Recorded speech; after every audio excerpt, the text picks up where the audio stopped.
Hi అండి. ములక్కాడ రొయ్యలు ఎగ్ కర్రీ ఇలా చేసుకుంటే చాలా బాగుంటుంది. ముందుగా పాన్లో 4 టేబుల్ స్పూన్ ఆయిల్ వేసి జీలకర్ర వేసుకుని వేగినాక ఉల్లిపాయ ముక్కలు పచ్చిమిర్చి ముక్కలు వేసుకుని వేగినాక కొంచెం పసుపు వేసి మగ్గనివ్వాలి. అవి మగ్గిన తర్వాత 1 టేబుల్ స్పూన్ అల్లం వెల్లుల్లి పేస్ట్ వేసి వేగనివ్వాలి. వేగిన తర్వాత ములక్కాడ ముక్కలు రొయ్యలు వేసుకొని మగ్గనివ్వాలి.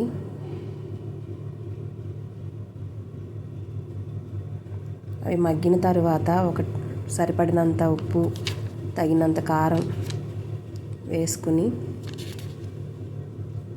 లో ఫ్లేమ్లో పెట్టుకొని 10 నిమిషాలు మగ్గనివ్వాలి.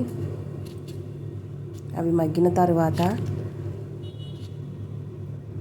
1/2 గ్లాస్ వాటర్ వేసుకుని ఉడికిన తర్వాత ముందుగా నానబెట్టుకున్న చింతపండు రసాన్ని వేసుకోవాలి.